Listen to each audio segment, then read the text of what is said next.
हिंदी प्रेरक कहानी। सुखी कौन है। किसी इलाके में एक जमींदार रहता था। उसके पास अपार धन संपत्ति थी। जमींदार के दो पत्नियां थीं, माधवी और सुनिंदा। माधवी से जमींदार के 5 पुत्र हुए, अमल, श्रेत, पलक, धीर और त्यागी। सुनिंदा ने सिर्फ एक ही पुत्र को जन्म दिया, वह था अभिषेक। वह सबसे छोटा था। अचानक एक दिन जमींदार की असमयी मृत्यु हो गई।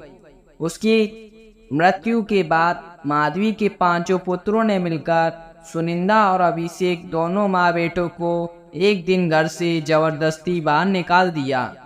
जब वह घर से बाहर निकले, उनके शरीर पर पहने हुए वस्त्र के अलावा फूटी कौड़ी भी नहीं थी। अभिषेक के प्रति 5 भाइयों का दुर्व्यवहार गांव वालों को जरा भी अच्छा नहीं लगा।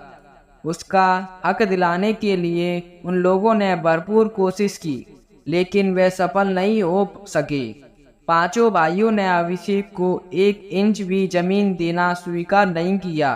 अभिषेक के सद्व्यवहार से गांव वाले इतना प्रभावित थे कि वह किसी भी कीमत पर उसे अपने गांव से बाहर जाने देना नहीं चाहते थे। स्वयं उसे भी गांव वालों से बहुत प्रेम हो गया था। आखिर गांव वालों ने आपसी सहायता से कुछ रुपए एकत्र करके गांव के ही शिव मंदिर के एक हिस्से में दोनों माँ बेटे के रहने की व्यवस्था कर दी। इस व्यवस्था से वह खूब खुश हुआ। अभिषेक रोज नियम से शिव की पूजा किया करता। मंदिर के अहाते में पड़ी परती जमीन पर फल फूल और साग सब्जियां उगाता। उसमें कई तरह के हुनर भी थे। इस प्रकार वह मजे में अपना जीवन निर्वाह कर लेता था। ना वो धोखा लेना, ना माँ धोखा देना। उसके जीवन की गाड़ी सीधी सपाट राह पर चल रही थी। एक दिन सुनिंदा अपने बेटे से बोली, अभिषेक, अब तुम वयस्क हो गए हो, शादी कर लो। दूसरे गांव की एक लड़की, एक सुनिंदा, अपने बेटे से बोली, अभिषेक, तुम व्यस्त हो गए हो, शादी कर लो। दूसरे गांव की एक लड़की यहाँ पूजा करने रोज मंदिर आती है, बड़ी अच्छी है, सुशील भी है, गरीब घर की है। आज मैं उसे तुम्हें दिखा दूंगी। जब तुम्हें पसंद आ जाए तो कहना, फिर मैं उसके माँ बाप से बातचीत करूंगी, जैसी तुम्हारी इच्छा। अभिषेक ने इतना ही कहा। थोड़ी देर बाद जब वह लड़की मंदिर में पूजा करने आई तो सुनिंदा उसकी ओर संकेत कर अभिषेक से बोली, बेटा देख लो, वही लड़की है। मैं उससे कई बार बातें कर चुकी हूँ। उसका स्वभाव और व्यवहार बहुत ही अच्छा है, सुंदर भी है। अब तुम अपनी इच्छा कहो। अभिषेक को लड़की भा गई। वह बोला, माँ, जब तुम्हें पसंद है तो मैं तुम्हारी इच्छा के विरुद्ध नहीं जाऊंगा। माँ खुश हो गई। फिर बोली, लड़की का नाम प्रज्ञा है, अच्छा नाम है। अभिषेक ने मन ही मन सोचा। जल्दी ही दोनों की शादी हो गई। हर कोई इस शादी से खुश था तथा गांव वाले भी अपनी शादी के अवसर पर अभिषेक 5 बड़े भाइयों को बुलाने गया था, लेकिन उन्होंने उसके साथ ऐसा व्यवहार किया मानो उससे उनका कभी कोई संबंध रहा ही नहीं हो। अभिषेक उदास ही लौट आया था। अब अभिषेक और प्रियंका दोनों पति पत्नी मिलकर रोज नियम से शिव की पूजा करने लगी। कुछ समय बाद उन्हें एक पुत्र हुआ। परिवार में खुशियां छा गईं।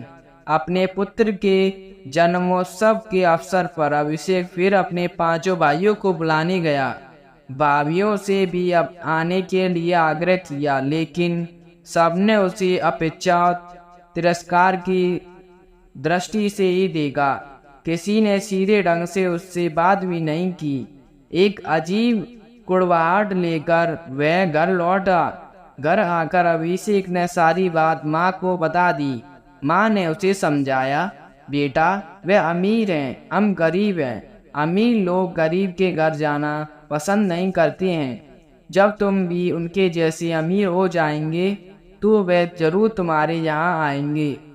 माँ की बातों में जो सच्चाई थी, अभिषेक को उसे स्वीकार करना पड़ा। अब उसे अपनी गरीब होने का दुख सताने लगा। यही नहीं कैसे अपने भाइयों जैसा अमीर बना जाए, इस पर भी वह जब तब सोचता रहता। एक दिन जब दोनों पति पत्नी शिव की पूजा कर रहे थे, अचानक शिव ने दर्शन दिए।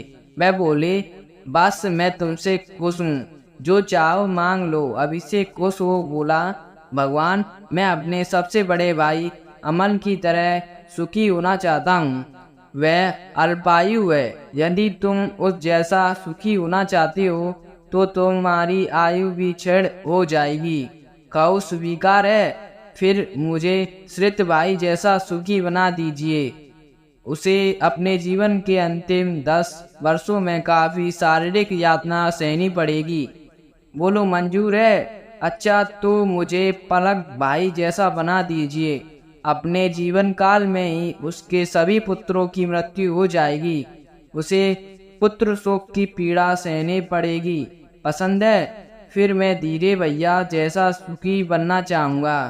वह आधी उम्र में ही अंधा हो जाएगा, तो फिर त्यागी जैसा भैया मुझे बना दीजिए। उसके बच्चे चोर लुटेरे और ठग निकलेंगे।